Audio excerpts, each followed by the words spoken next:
আসসালামু আলাইকুম। স্বাগত জানাচ্ছি আমার ইউটিউব চ্যানেল আপন বারান্দায়। মাধবীলতা একটি লতানো টাইপের গাছ। এটা আমার একটা মাধবীলতার গাছ। মধুমালতী, মধুমঞ্জরি, মালতীলতা, মাধবীলতা কত নামে যে ডাকা যায় এই গাছটাকে তার ঠিক নেই। বিশেষ কোনো পরিচর্যার দরকার না হলেও অল্প রোদে, টবে এবং বারান্দায় রাখতে গেলে অবহেলা করা যাবে না। পরিচর্যা কিন্তু করতেই হবে। শীতের শেষ থেকে বর্ষাকাল পর্যন্ত এই ফুল ফুটতে থাকে।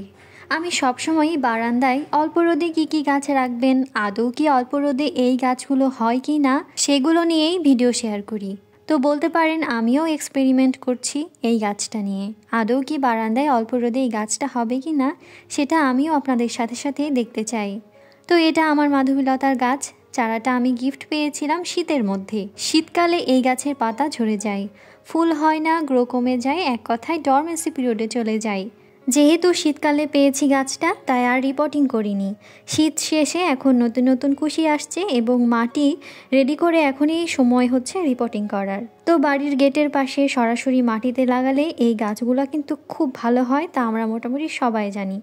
আর বারান্দায় টবে অল্প রোদে কেমন হয় সেটাই কিন্তু দেখার বিষয়। যাই হোক, গাছটা রিপোর্টিং করার আগে আমি পিঞ্চিং করে দিচ্ছিলাম। আপনারা চাইলে পরেও করতে পারেন। পিঞ্চিং একটা গাছের জন্য ভীষণ জরুরি। গাছকে ঝোপালো করতে, শাখা প্রশাখা বাড়াতে সাহায্য করে। সদ্য বের হওয়া 2টি পাতা আঙ্গুলের সাহায্যে কেটে দিচ্ছি।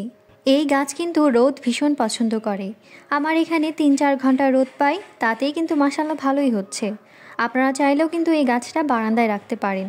তবে বারান্দায় রেখেছি বলে হয়তো ফুল আসতে একটু বেশি সময় লাগতে পারে। যাই হোক, বেশ কিছুদিন পর আমি গাছটা রিপোর্টিং করে দিয়েছি। রিপোর্টিংয়ের ভিডিও ক্লিপটা আসলে আমার নিতে একদমই খেয়াল ছিল না। গাছটা কিন্তু বেশ লম্বা হয়েছে। তো পাত্র হিসেবে এখানে 8-10 ইঞ্চি নিতে পারেন টব। আর আমি এখানে প্লাস্টিকের টব নিয়েছি।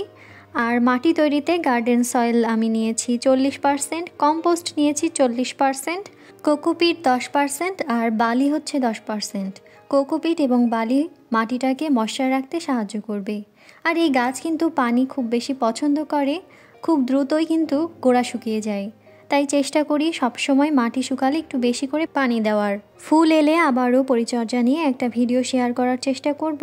সেখানে কি সার দিয়েছি সব কিছু আমি ডিটেলসে বলে দেব। তো আজকের ভিডিওটা এই পর্যন্তই। ভালো লাগলে লাইক, কমেন্ট এবং শেয়ার করতে পারেন।